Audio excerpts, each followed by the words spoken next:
Good morning. The Senate Commerce Committee will come to order. This morning we are having a hearing on the implementation of Aircraft Certification, Safety, and Accountability Act. We are joined by the Acting Administrator, Billy Nolan. We appreciate you being here. We are here today to measure the FAA's progress in implementing important safety reforms for aircraft accountability, safety, in the act that was passed following two fatal crashes in Indonesia and Ethiopia that claimed the lives of 346 people. I want to welcome members of what are the inaugural class of the Samia Rose Stumo National Air Grant Fellowship Program. This program named after Samia Stumo, who was 24 and lost her life in the March 10th accident crash of Ethiopian Airlines Flight 302, reminds us why we need an aviation technical workforce on the Hill and throughout Washington, D.C. These talented young aviation technical experts with aerospace backgrounds will be assisting the FAA and Congress in meeting the complex technical challenges that we face in this field. I also want to recognize the families who lost loved ones in the two 737 MAX crashes. This Friday, March 10th, will be the fourth-year anniversary of the Ethiopian Airlines Flight 302 crash. I cannot begin to imagine their sense of loss, and I know that time has not eased their pain, but we are offering our sincere gratitude for their unwavering dedication to helping us on aviation safety reform.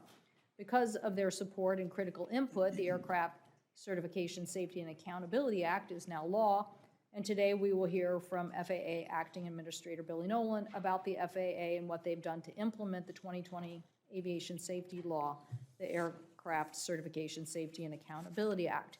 I will note that we wanted to do this prior to us taking up the FAA authorization bill. We want to get a good sense of exactly where we are on these issues before we dive into things that we also want to evaluate as part of a reauthorization. We have seen near misses and incidents that remind us that aviation safety requires constant vigilance and constant effort. And although we haven't had a major U.S. crash in 14 years, we know we cannot assume that we've done everything, as those MAX instances show us. The FAA must work harder. 3 years ago, it was clear from the committee's investigation into the Indonesian and Ethiopian crashes that our focused workforce and technical challenges have to be top of mind at the FAA, particularly as it relates to automation and human factors. The safety reform bill that we passed obviously made major changes in the FAA direct oversight of the ODA members, that no interference with FAA personnel or their designees could happen, and that the FAA needed to build a technical workforce to make sure that those safety implementations as it relates to certification were called out from the very beginning of the certification process, and that we improve safety by implementing safety system management systems. So today, Director Nolan, we are going to look to you to answer questions about that, and obviously are concerned that the law is still being too slow in its implementation.